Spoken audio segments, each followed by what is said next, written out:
Hi friends, welcome to யுமிகிட்டிஸ் Indian recipes. இன்றைக்கி நம்ம என்ன பார்க்க போகிறோம்னா, ஒரு சேமியாவில் ஒரு அட்டகாசமான ஒரு புலாவ் சொல்லலாம், கிச்சடி சொல்லலாம், உப்புமா கூட சொல்லலாம். இது கொஞ்சம் காரசாரமாக இருக்குங்க. இதுக்கு நம்ம வந்து மிளகாய் தூள் சேர்த்து தான் நம்ம செய்ய போகிறோமே. இந்த சேமியா எப்படி செய்யலாங்க, அது வீடியோக்குள்ள போய் பார்க்கலாமா? வாங்க இப்போ வீடியோக்கு போகலாம். ஃபஸ்ட்டு நம்ம வந்து வடைசட்டி எடுத்து அதில் தேவையான அளவு எண்ணெய் சேர்த்துக்கலாங்க. எண்ணெய் வந்து மீடியம் ஃப்ளேமில் வச்சு நம்ம ஹீட் பண்ணிக்கலாம். இதுக்கு நம்ம தாளிப்புக்கு வந்து கடுகு, உளுத்தம்பருப்புலாம் போட்டு தாளிக்கணும். அதே மாதிரி சோம்பு, பிரியாணி இலை இதுவும் நம்ம வாசனைக்காக நம்ம சேர்க்குறோங்க. இப்போ எண்ணெய் கொஞ்சம் ஹீட் ஆகிடுச்சு. இப்போ நம்ம வந்து கடுகு சேர்த்துக்கலாம். கடுகு கொஞ்சம் தாராளமாக போட்டுக்கலாங்க.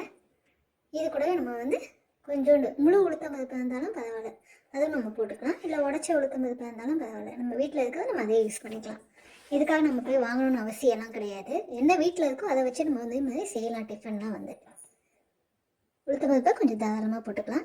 இது கொஞ்சம் கலர் மாதத்துக்கு மட்டும் நம்ம என்ன பண்ணோம்னா பிரியாணி இலை சேர்த்துக்கலாம். இதுலேயே அது கொஞ்சம் நல்லா வாசனை கொடுக்கும், அதேமாதிரி ஃப்ளேவர் கொடுக்கும். அதுக்காக தான் பிரியாணி இலை 2ஆக கட் பண்ணி நான் போட்டிருக்கேன்னா, அது மேலேயே என்ன பண்ணணும்னா சோம்பு அது கொஞ்சம் போட்டுக்கலாம். இது எல்லாமே லேசாக அந்த பொரியிற டைம்லேயே நம்ம என்ன பண்ணணும்னா, இது மேலேயே வெங்காயம் கட் பண்ணி வச்சுருக்கோம். பொடியாக ஒரு பெரிய வெங்காயம் எடுத்து அதை எடுத்து இது மேலேயே போட்டுக்கலாம். நம்ம வந்து வெங்காயமும் போட்டாச்சு. அதுக்குள்ளே நம்ம வந்து 4 தக்காளி பழத்தை எடுத்து கட் பண்ணி வச்சுக்கலாம். நம்ம வந்து 1க்கு ஒரு 3 பங்கு எடுத்துக்கணும் தக்காளி பழம். 1 பங்கு வெங்காயம் எடுத்தால் 3 பங்கு வந்து தக்காளி பழமாக எடுத்துக்கலாம். நல்லா அதனால் நறுக்கி வச்சுக்கலாம் பொடியை. இப்போ இது கூட கொஞ்சோண்டு நம்ம வந்து கருவேப்பிலையும் சேர்த்துக்கலாம் வாசனைக்கு. இது எல்லாமே நம்ம எண்ணெயில் நல்லா வதக்கி எடுக்கலாம். எண்ணெய் கொஞ்சம் தாராளமாக இருந்தால் தான் நல்லாயிருக்குமே, டேஸ்ட்டும் அந்தளவு சூப்பராக இருக்கும். நமக்கு என்ன வேணும்னா கம்மி பண்ணிக்கலாம், நம்மளோட விருப்பம் தான். இது வந்து எண்ணெய் நிறைய சேர்க்கும் போது நல்லாயிருக்கும், பார்க்குறதுக்கும் நல்லாயிருக்கும், சாப்பிடவும் நல்லா டேஸ்ட்டாக இருக்கும். அதுக்காக தான் எண்ணெய் நிறைய சேர்க்குறது. இப்போ இது கொஞ்சம் வதங்கி வரட்டும் வெங்காயம். அதுக்கு நான் கல் உப்பு கொஞ்சம் சேர்த்துருக்கேன். மறுபடியும் பார்த்துட்டு நம்ம தேவைப்பட்டால் நம்ம உப்பு சேர்த்துக்கலாம். இப்போ எண்ணெயில் என்ன பண்ணோம்னா மிளகாய் தூள் நம்ம சேர்த்துக்கலாம். காரத்துக்கு பச்சை மிளகாய் எதுவும் நம்ம சேர்க்கலை. நான் அதனால் ஒரு 1½ ஸ்பூன் அளவு நான் சேர்த்துருக்கேன். வீட்டில் இருக்க குழம்பு மிளகாய் தூள் தான், நீங்கள் அதே சேர்த்துக்கலாம். உங்கள் வீட்டில் என்ன மிளகாய் தூள் இருக்கோ அதை நீங்கள் சேர்த்துக்கலாம். இப்போ அந்த எண்ணெயிலே அந்த மிளகாய் தூள் வதங்கின இருக்குமா, தக்காளி பழமாக நான் கட் பண்ணி வச்சுருக்கேன், அதையும் இதிலே இப்போ நல்லா வதக்கி எடுத்துக்கலாம். இப்போ என்ன ஆகணும், தக்காளி மிளகாய் தூள் வெங்காயம் எல்லாம் நல்லா ஒன்று போல் வதங்கி வரும். அந்த எண்ணெயெல்லாம் நமக்கு பிரிஞ்சு வரணும், அந்தளவுக்கு நம்ம வதக்கி எடுத்துக்கலாம். பார்த்தாவே தெரியும் நமக்கு எண்ணெயெல்லாம் ஓரமாக நல்லா பிரிஞ்சு வந்துட்டுருக்கு. தெரியுதா உங்களுக்கு பார்க்கும்போது? இது கூட நம்ம என்ன பண்ணால் கொஞ்சம் கலர்ஃபுல்லாக இருக்கணும், நமக்கு ஒரு டேஸ்ட் கொடுக்கணுக்காக கொஞ்சோண்டு நம்ம சக்கரை சேர்த்துக்கலாம். அது என்ன ஆகும், நமக்கு வந்து அதை பார்க்கும்போது ஒரு கலர்ஃபுல்லாக இருக்கும், நமக்கு வந்து கலர் மாறாது. அதுக்காக தான் சக்கரை கொஞ்சம் சேர்க்குறது. கொஞ்சம் பெருங்காயம் நம்ம சேர்த்துக்கலாம். நம்ம இதில் வந்து இஞ்சி பூண்டு பேஸ்ட்டாக நம்ம எதுவும் சேர்க்கலை, அதனால தான் கொஞ்சோண்டு பெருங்காயம் மட்டும் சேர்த்துருக்கேன் நான் வந்து. இதுவும் நல்லா அந்த எண்ணெயிலே நல்லா வதக்கி எடுக்கலாம். பார்த்தாவே தெரியும் நல்லா அடி பிடிக்கல, ஆனால் நல்லா அந்த எண்ணெயெல்லாம் பிரிஞ்சு நல்லா வதங்கி வருது. இப்போ வந்து ஒரு 2-3 நிமிஷத்தை மூடி வைக்கலாம் மீடியம் ஃப்ளேமில் வச்சுட்டு. அப்போ என்ன ஆகும்னா எண்ணெயெல்லாம் நமக்கு நல்லா பிரிஞ்சு வரும், தக்காளி பழமும் நல்லா நமக்கு வந்து வெந்து மசிஞ்சு வரும். அந்தளவுக்கு நம்ம வந்து வேக வைக்கணும். இது மீடியம் ஃப்ளேம்லேயே நல்லா நம்ம வேக வச்சு எடுத்துக்கலாம். நான் இன்றைக்கி செய்கிற அளவு வந்து ஒரு 5 பேர் சாப்பிட்லாம் தாராளமாக. அதுக்கான அளவு தான் எடுத்துருக்கேன். 4 கப்பு சேமியா எடுத்துருக்கேன்.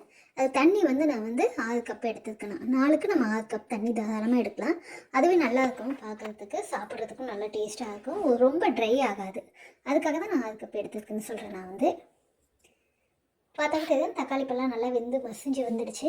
இப்போ மறுபடியும் நம்ம கலந்து விட்டு நம்ம மூடி வச்சுக்கணும். இதுமாதிரி கலந்து விடும்போது நமக்கு நல்லா அடி பிடிக்காது. அதே மாதிரி நல்லா வதங்கி வந்ததுக்கும் நல்லா வெந்து இருக்கும். நம்ம இந்த மசாலாவும் நல்லா வாசனையாக இருக்கும் நமக்கு சாப்பிடும்போது. அதுக்காக தான் இப்படி பண்ணுறது. நான் அதுக்குள்ளே 4 கப்பு வந்து சேமியா எடுத்து வச்சுருக்கேன். தண்ணியும் 6 கப்பு எடுத்து தண்ணி இங்கே வந்து சூடு பண்ணுறதுக்காக கொதிக்க வச்சுருக்கேன் தண்ணி. நம்ம ரெடி ஆகிறதுக்கும் நமக்கு தண்ணியும் கொதித்து வந்துடும். நம்ம சைட் பை சைடாக இதுவும் நம்ம ரெடி பண்ணிக்கலாம். அதுக்காக தான் பண்ணுறது. நமக்கு வேலையும் சீக்கிரமாக முடியும். இது வந்து ஈவினிங் டைமில் நைட்டுக்கும் டிஃபனாக செய்யலாம், மார்னிங் நம்ம பிரேக்ஃபாஸ்ட்டுக்கும் செஞ்சு கொடுக்கலாம். இது சின்ன பசங்களுக்கு கொடுத்து அனுப்பணும் ஸ்கூலுக்குன்னா நீங்கள் லஞ்சுக்கும் இதை கொடுத்து அனுப்பலாம். ஏன்னா ரொம்ப ட்ரை ஆகாது, அதுக்காக தான் இந்த மாதிரி கொடுக்கலான்னு சொல்கிறது. நீங்கள் தேவைப்பட்ட இது வேணால் பீஸ் க்ரீன் பட்டாணி இருக்குல்ல, பச்சை பட்டாணி, அது தோலோடு இருக்கிறத வாங்கி வேணால் நீங்கள் உரிச்சு அதில் சேர்த்து கொடுக்கலாம். அது பார்க்கும்போது இன்னும் நமக்கு வந்து கலர்ஃபுல்லாக நல்லாயிருக்கும். அதுக்காக தான் சொல்கிறது. வேறு எதுவும் அதில் சேர்க்க வேண்டாம், கேரட் பீன்ஸ் இதெல்லாம் நம்ம சேர்க்க வேண்டாம். ஏன்னா இதில் நம்ம வந்து இஞ்சி பூண்டு போட்டு கிச்சடியெல்லாம் நம்ம பண்ண போகிறதில்ல, அதுக்காக தான். இப்போ பார்த்தா நல்லா வெந்துடுச்சு. தக்காளியை நல்லா மசிஞ்சிடுச்சு. நல்லா அந்த எண்ணெயெல்லாம் நல்லா பிரிஞ்சு வச்சு அதெல்லாம் மிளகாய்த்தூள் எல்லாம் நல்லா கலந்து நல்லா கலர்ஃபுல்லாக இருக்குது. இப்போ நான் வந்து எடுத்துருக்க 4 கப் அளவு சேமியாவை போட்டு இந்த மீடியம் ஃப்ளேம் வச்சு இதுலேயே நல்லா வதக்கி எடுத்துக்கிறேன். எதுக்காகனா நம்ம ஃபஸ்ட்டு வந்து தனியாக ட்ரை ரோஸ்ட் பண்ணுவோம் சேமியாவை. நான் அப்படி பண்ணாமல் இந்த மாதிரி வதக்கும் போது என்ன ஆகுனா அந்த மசாலா எல்லாம் அதில் கோட்டிங் நல்லா இருக்கும். அதே மாதிரி வந்து கலர்ஃபுல்லாகவும் இருக்கும். நம்ம பார்க்கும்போது ரொம்ப ட்ரையாக இருக்காது. சேமியா சாப்பிடும்போது சேமியாவில் எந்த டேஸ்ட்டும் இல்லாமல் இருக்காது, ப்ளெயினாக இல்லாமல் நல்லா டேஸ்ட்டாக இருக்கும் சேமியா சாப்பிடும்போது. அதுக்காக இதில் கலந்து விட்டுக்கலாம். நம்ம வந்து மீடியம் ஃப்ளேமில் வச்சு நல்லா ஒன்று போல் எல்லாம் சேர்ந்து வந்துடும். மசாலாவும் அந்த சேமியாவும் நல்லா மிக்ஸ் ஆகிடும். பார்க்கும்போதே உங்களுக்கு நல்லா தெரியும் உங்களுக்கு வந்து எந்த அளவுக்கு மசாலா நல்லா வதங்கி வருதுன்னு. இது மீடியம் ஃப்ளேம் வச்சு நல்லா வதக்கும் போது என்ன ஆகுனா சேமியாவும் நமக்கு வந்து குழஞ்சி வராது, நல்லா பொலன்னு இருக்கும். அதுக்காக இந்த மாதிரி வதக்கி விடுறது. நம்ம தண்ணி அங்கே கொதிச்சுக்கிட்டு இருக்கு. எல்லா சேமியும் நல்லா மசாலா கலந்துருச்சு. நம்ம கலந்துட்டு இதுக்கப்புறமா நம்ம தேவைப்பட்டால் நம்ம உப்பு சேர்க்கலாம். நம்ம பார்த்துட்டு நம்ம சேர்த்துக்க வேண்டியது நம்மளோட விருப்பம் தான். உப்பு தேவைப்பட்டால் சேர்க்குறது.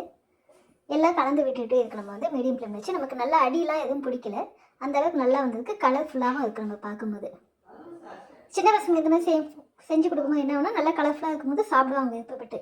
அந்த மீடியம் ஃப்ளேம்லேயே இந்த சேமியா கொஞ்சம் நல்லா வேகட்டும். அதுக்காக தான் நான் வந்து மீடியம் ஃப்ளேம் வச்சு நல்லா கலந்து விட்டு வச்சுருக்கேன். நான் வந்து நம்ம உடனே தண்ணி சேர்க்கக்கூடாது. எப்போவுமே தண்ணி சேர்த்தா என்ன ஆகணும், அந்த சேமியா எல்லாம் வந்து குழன்னு ஆகிடும், ரொம்ப குழஞ்சி போயிடும்.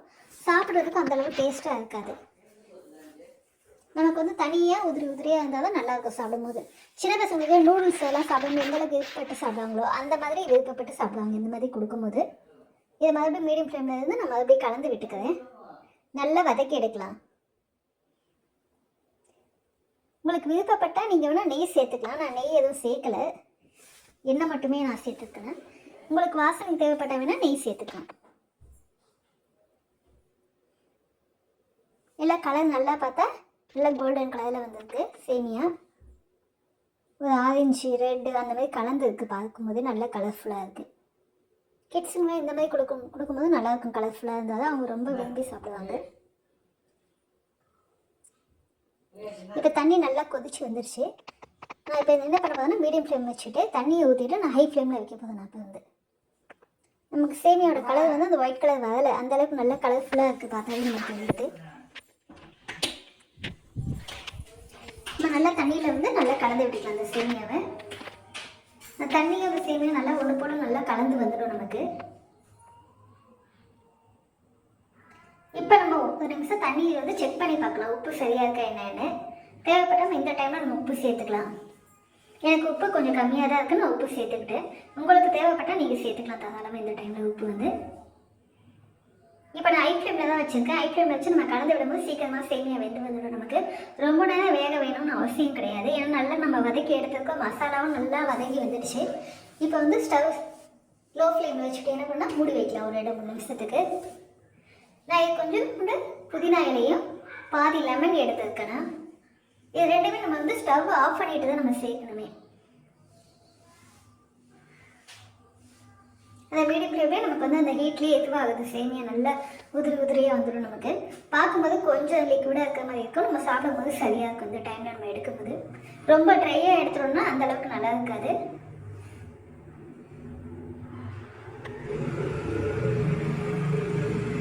நான் உங்களுக்கு எடுத்து காமிக்கிறேன் எந்த அளவுக்கு வெந்து இருக்குன்னு. ஓப்பன் பண்ணி பார்க்கும்போது தெரியும் லைட்டாக தான் தண்ணி நிற்கிது, அங்கங்கே தண்ணியாக இருக்குது. இது மேலே நம்ம வந்து ஸ்டவ்வை ஆஃப் பண்ணிடலாம். ஆஃப் பண்ணிவிட்டு அது மேலே புதினா இலையை நம்ம தூவிக்கலாம் வாசனைக்கு. பாதி லெமன் எடுத்துருக்கேன். நம்ம வந்து ஒரு லெமன் தேவையில்லை, பாதி லெமன் போட்டால் போதும். ஏன்னா தக்காளி வந்து நம்ம 3 பழம் போட்டிருக்கேன். பாதி லெமன் இருந்தாலும் போதும். இந்த புளிப்பு நமக்கு போதும். நம்ம இதுக்கு மேலே லெமன் போட்டால் அதிகமாக இருக்கும் புளிப்பு வந்து. இது மேலே நம்ம அந்த லெமனை வந்து புழிஞ்சு விட்டுக்கலாம். புழிஞ்சு விட்டு நம்ம கரண்டியால் நல்லா கலந்து எடுத்துக்கலாம். ஏன்னா அந்த புளிப்பு எல்லா பக்கமும் ஒன்று போல் கலந்து வரும் நமக்கு.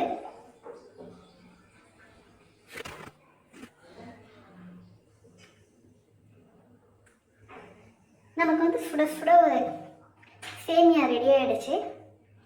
இது ஒரு காரசாரமான சேமியா, ஒரு ஆந்திரா ஸ்டைலில் ஒரு உப்புமான்னு சொல்லலாம். நம்ம இந்த மாதிரி ரெசிபி உங்கள் வீட்டில் நீங்கள் செஞ்சு பாருங்கள். செஞ்சு எல்லாருக்கும் கொடுத்துருங்க. எல்லாரும் எப்படி இருக்காங்க எனக்கு கமெண்ட் பாக்ஸில் சொல்லுங்கள். இந்த வீடியோ பிடிச்சிருந்தால் லைக் பண்ணுங்கள், ஷேர் பண்ணுங்கள், கமெண்ட் பண்ணுங்கள். Thank you, bye bye.